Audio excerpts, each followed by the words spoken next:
आप आ गई जिमरे। अरे वाह, वेलकम बैक। ये कचरा जाकर बाहर फेंकाओ। ये कलर ट्यूब्स कब से पड़े सूख रहे हैं।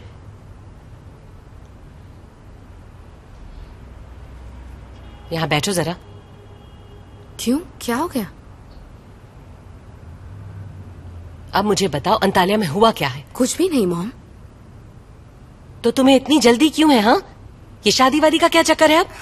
वैसे भी गुने की ग्रेजुएशन के बाद वो लोग हमारे रिश्ते की बात करने आने वाले थे और हमने बैठकर इस बारे में काफी बात की है। हमने सोचा एंगेजमेंट तो कर ही सकते हैं। वहाँ ऐसी कौन सी बात हो गई? 2 दिन में क्या बदल गया? और मुझसे झूठ मत बोलना। आप भी ना मॉम। बैठो चुपचाप यहाँ। वहाँ कुछ तो जरूर हुआ है। ये करने के लिए उसने फोर्स किया? मॉम आप कुछ भी मत बोलिए प्लीज। फिर अचानक इतनी जल्दबाजी क्यों कर रही हो? हाँ, मुझ पर प्रेशर क्यों डाल रही हो? ताकि हम अपने रिलेशनशिप को एक कदम आगे बढ़ा सके और ताकि लोग हमारी पीठ पीछे बातें ना बनाएं।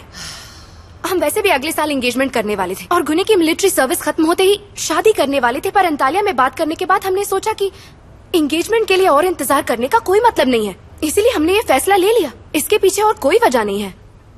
पर अचानक ऐसा क्यों? बस हमें एंगेजमेंट ही तो करनी है मॉम। लेकिन क्यों? क्योंकि हमने फैसला कर लिया है, बस, और कोई वजह नहीं है। आवाज नीचे रखो। तो आते ही आपने मेरे साथ झगड़ा करना क्यों शुरू कर दिया? हाँ, तो उसका भाई जल्दी वापस क्यों आ गया? मैं बता चुकी हूँ। पहले तो तुमने कहा था कि सब साथ में वापस आएंगे। मैंने ऐसा कुछ नहीं कहा था। मुझे क्या पता था कि उनकी वापसी की टिकट्स नहीं हो पाएंगी। आपको हर बात में कोई ना कोई प्रॉब्लम ही नजर आती है, बस भी कीजिए। कुछ तो जरूर हुआ है, मैं जानती हूँ जरूर कुछ हुआ है। बस इसी वजह से मैं जल्द से जल्द एंगेजमेंट करना चाहती हूँ। अब समझ गई आप? एक बार मेरी शादी हो जाएगी तो सबके ताने अपने आप बंद हो जाएंगे।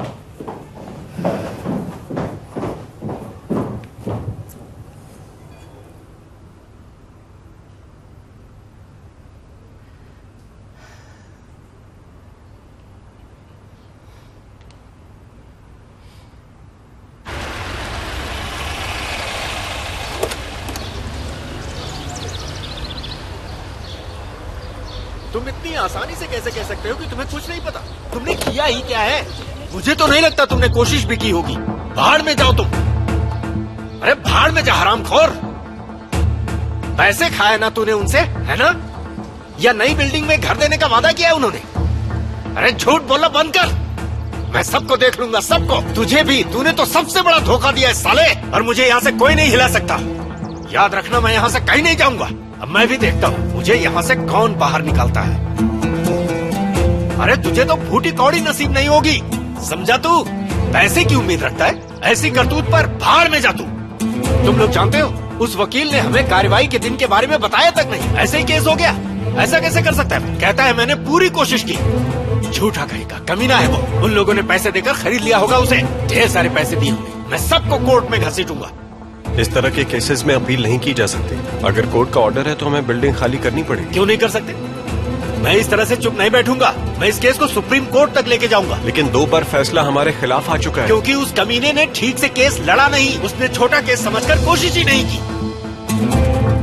पापा सुनो तुम लोग, अपने आदमियों को लेकर यहाँ से दफा हो जाओ। पापा बस कान खोल कर सुन लो, मैं यहाँ से कहीं नहीं जाने वाला। हिम्मत है तो निकाल कर दिखाओ।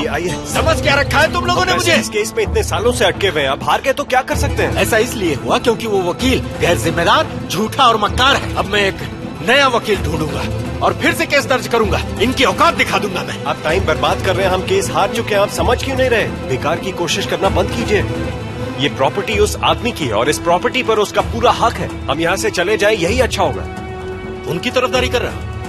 सामी, तुम जानते हो ऐसा करने से क्या होगा? सड़क पर आ जाएंगे हम, सब कुछ खत्म हो जाएगा। तुम्हें क्या लगता है बेकरी की जगह हमारे सामने चलकर आएगी? इतना आसान है सब कुछ। अब बस भी करो। रोने से अच्छा है कि हम दूसरी जगह ढूंढें। वाह, क्या आइडिया दिया है बेटे ने। वैसे भी ये घर हमारे लिए छोटा है, अच्छा होगा अगर बड़ा घर मिल जाए। हाँ, ताकि वो इस घर को आसानी से बेच दे। हम बेकरी को और भी बेहतर जगह पर बना लेंगे। और इन सब के लिए पैसे कौन देगा? मुझसे जितना हो सकेगा मैं उतना जरूर करूंगा। कुछ नहीं कर पाओगे तुम। मैं आपकी ही मदद करना चाहता हूँ पापा। मदद नहीं है, गुस्सा दिला रहे हो तुम। बेटा तुम मेरे साथ चलो। चलो, मैं यहाँ से नहीं जाऊंगा। पता नहीं आपको कोई बात समझ क्यों नहीं आती। बहुत समझदार है ना। मुझे यहाँ से कोई नहीं निकाल सकता, कोई भी नहीं। कान खोल के सुन लो।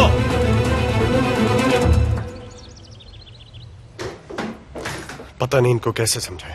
वो अभी गुस्से में है, इस वक्त उन्हें अकेला छोड़ दो। वो भी जानते हैं कि अब वो कुछ नहीं कर सकते। फिलहाल उन्हें चिल्लाने दो, फिर वो अपने आप शांत हो जाएंगे बेटा। माँ लेकिन अगर कोर्ट का फैसला नहीं माना तो पुलिस आ जाएगी। फिर क्या ये पुलिस को भी इसी तरह भगाएंगे, उन पर चिल्ला के? तुम शांत हो जाओ। मैं शांत हूं माँ। कुजे कहाँ है? वो जॉब इंटरव्यू के लिए गया है। ये तो अच्छी बात है। इसी वजह से तो वो अंतालिया से जल्दी आया था। मैं तो यही चाहती हूँ कि उसे ये जॉब मिल जाए। हाँ, आई होप उसे ये नौकरी मिल जाए। उम्मीद तो है।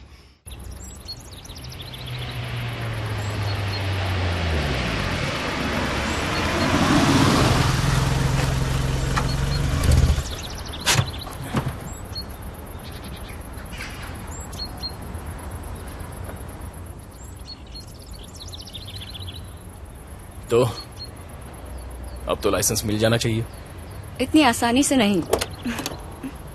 क्यों?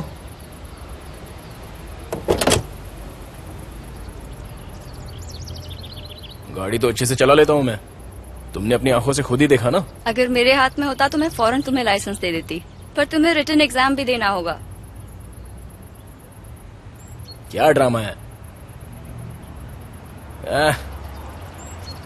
एग्जाम कौन देगा?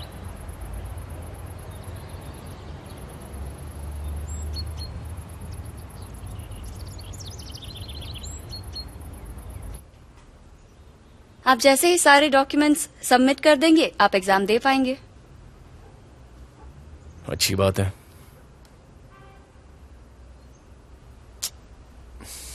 अच्छा सुनो, क्या तुम मेरा एक छोटा सा काम कर सकती हो? मेरी गर्दन के पीछे थोड़ा फूंक सकती हो? बाल कटाए ना, चुभ रहे हैं। अब ठीक है? एक बार और।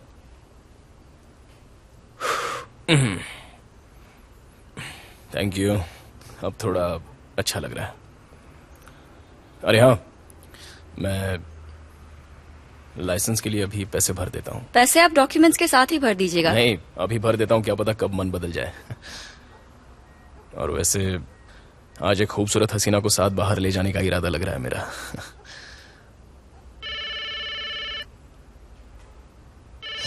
एक मिनट। आप फोन ले लीजिए, डॉक्यूमेंट की डिटेल्स इस फॉर्म में लिखी हुई हैं। अच्छा, सारी की सारी डिटेल्स इसी में लिखी है ना? हाँ हाँ, अगर आप मंडे तक सारी रिक्वायरमेंट्स पूरी कर देंगे तो मैं वेडनेसडे तक आपका एग्जाम अरेंज करवा दूंगी। तुम सच में बहुत अच्छी हो।